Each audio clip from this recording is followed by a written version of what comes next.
Hello friends, आइए आपका अपना चैनल ज्ञानोदय में आपका स्वागत है। कल हमने बात किया था डिजिटल पब्लिक इंफ्रास्ट्रक्चर का, जिसमें मैंने बताया था कि डिजिटल पब्लिक इंफ्रास्ट्रक्चर है क्या और हाल ही में चर्चा का विषय क्यों बना हुआ है, इसके मुख्य प्रावधान क्या थे, ये ग्लोबल स्तर पर क्या महत्व रखता है। इन सब चीज़ों को जिक्र मैंने कल कर लिया था।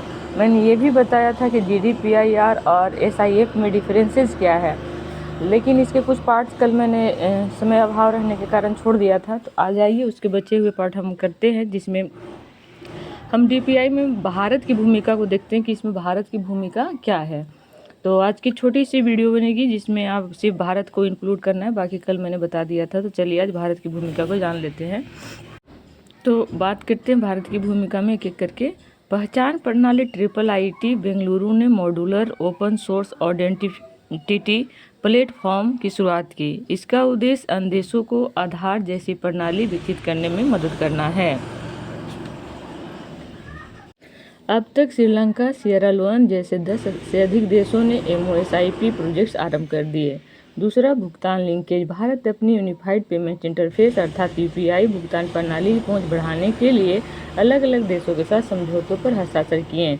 इन देशों में सिंगापुर, मलेशिया, संयुक्त अरब अमीरात, फ्रांस, श्रीलंका, नेपाल इत्यादि देश शामिल हैं। G20 के मंच पर भी आम सहमति बनी, जिसमें भारत की अध्यक्षता में संपन्न G20 सम्मेलन में भी भागीदार देशों ने DPI फ्रेमवर्क को बढ़ावा देने और अपनाने हेतु आम सहमति व्यक्त की है। वैकल्पिक मॉडल।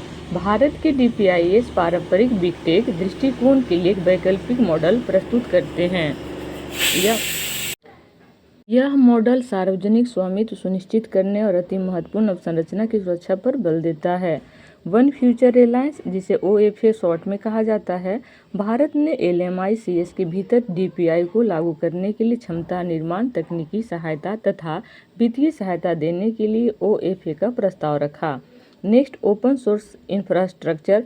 ओपन सोर्स तकनीकी के प्रति भारत की प्रतिबद्धता ने अति महत्वपूर्ण अवसंरचना के निजीकरण पर रोक लगाई और नवाचार को बढ़ावा दिया है। इससे वैश्विक स्तर पर DPIS को अपनाना और सरल हो जाएगा।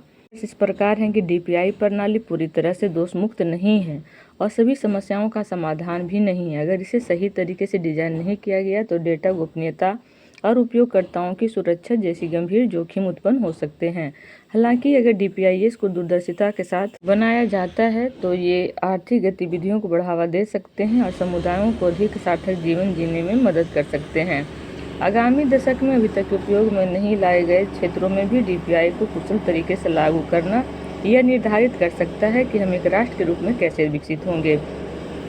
तो ये थे कल का शेष बचा हुआ पार्ट, जिसे मैंने करवा करके पूरा DPI को ओवरऑल कंप्लीट करवा दिया। इसे आप 2 से 3 बार देखेंगे और नेक्स्ट वीडियो में जल्द ही हो सके तो आज ही अपलोड कर दूंगी किसी टॉपिक पे। तब तक के लिए नमस्कार, धन्यवाद।